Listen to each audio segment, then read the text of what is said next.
As you guys know, America has been facing a surge in immigration across our southern border, illegal immigration. I'm on today to discuss with the president of the Federation for American Immigration Reform, Dan Stein. Thank you for joining me today, sir.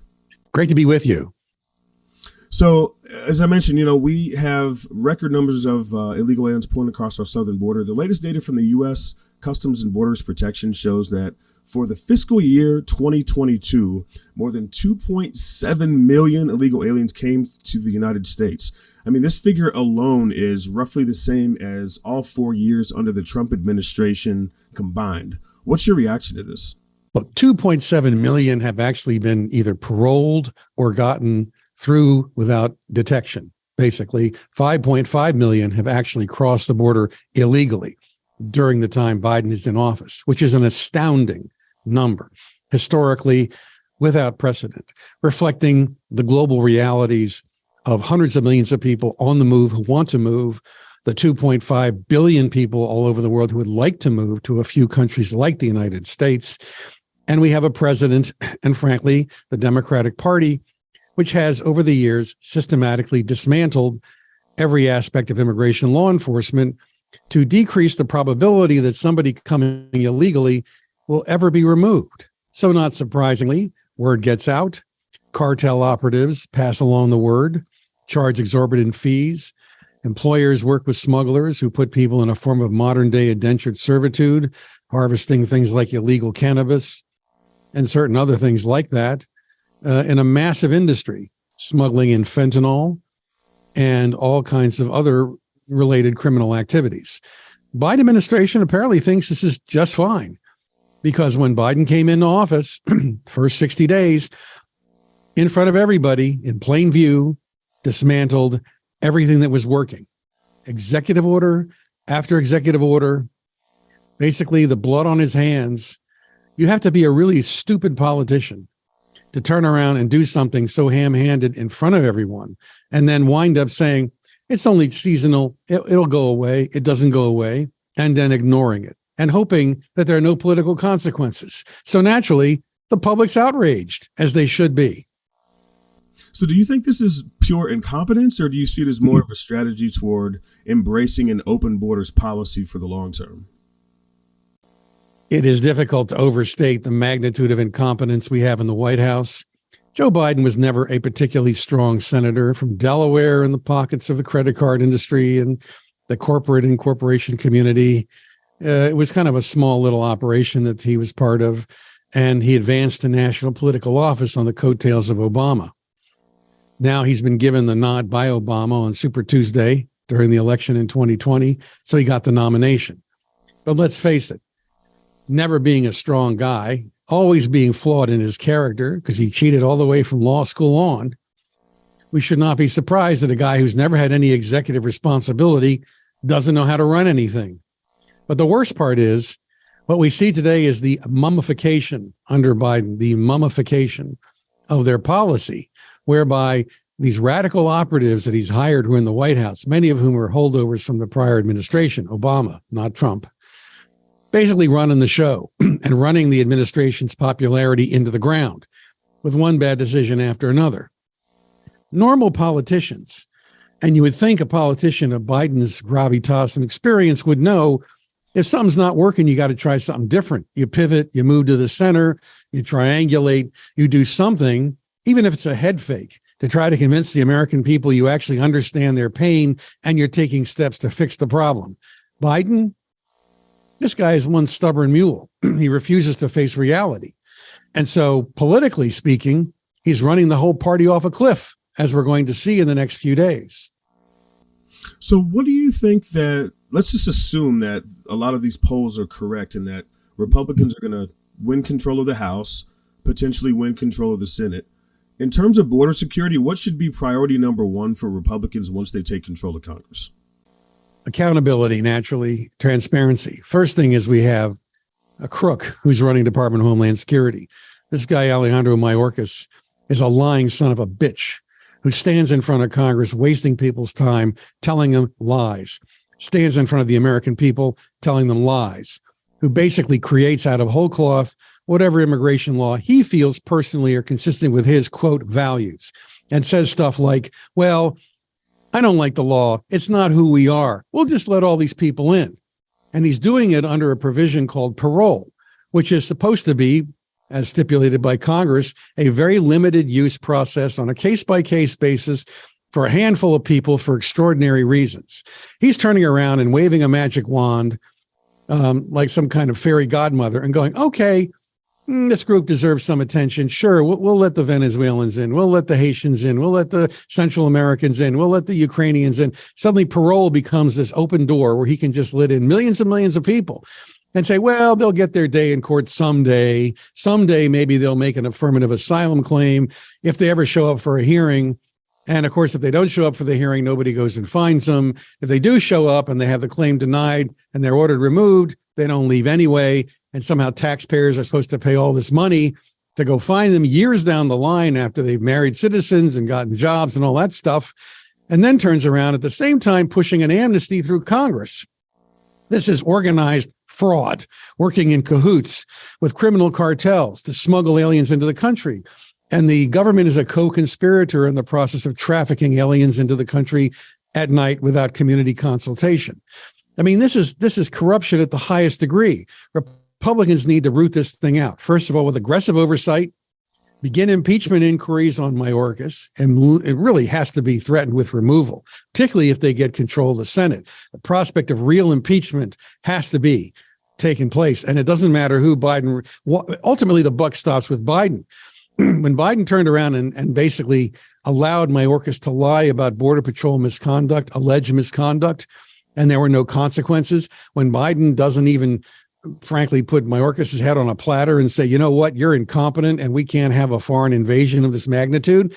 Biden ultimately, as Harry Truman said, the buck stops with him. And so if they want to start impeachment inquiry onto Biden, that's perfectly permissible.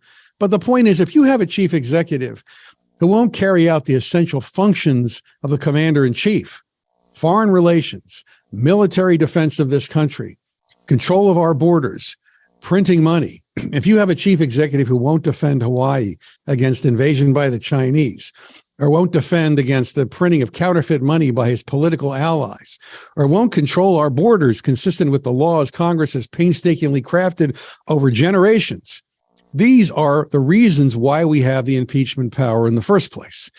Aggressive oversight, legislative changes to curtail the use of parole, with monetary sanctions associated therewith, and the threat of impeachment. Mayorkas has to go. This cannot be sustained. So border security is obviously a low priority for this federal administration. There have been a number of state-level representatives in Texas, some local officials in Texas, and others who are campaigning who have suggested that governors should enact essentially a type of war powers and declare an invasion on our southern border and take some of the control over securing our border themselves in absence of the federal government response. Is that something that you would get behind as an actual policy position?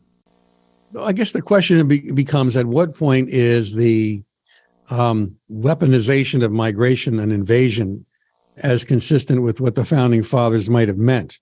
Because when people think of invasion, they normally think hostile military force, which is seeking to deprive the United States or a state of jurisdiction or control over that territory.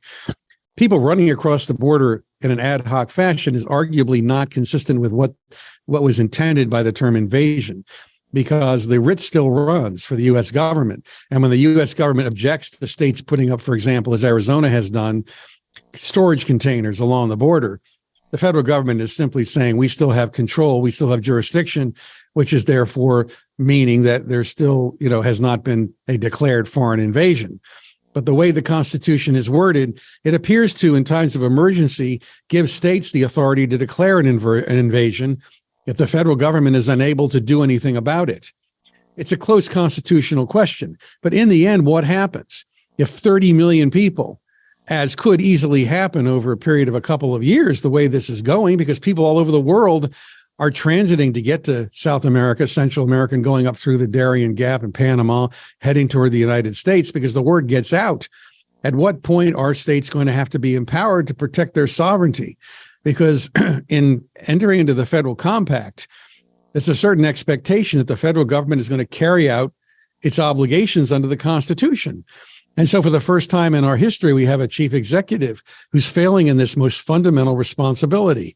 So you have the potential for deploying resources politically. If the Biden administration wants to sue states that are trying to defend their sovereignty, that's a catastrophic political move, but I suppose they would do it. And in the end, if Republicans control Congress, that's why we have the impeachment power. But states are not completely powerless, but ultimately the political process is where you have to resolve these issues. Now, FAIR came out with a recent cost analysis, and I'm going to read this right from your website on the cost of illegal immigration to the United States. It says, according to a new cost analysis by FAIR, providing for the needs of illegal aliens who entered the country under President Biden adds an additional $20.4 billion annual burden on American taxpayers.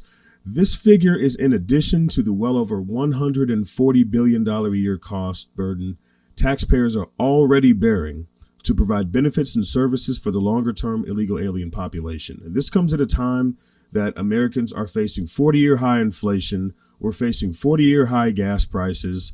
It looks like for the long term, even for the short term, more illegal migration to this country is simply unaffordable. Biden has turned his back on the American people and our borders.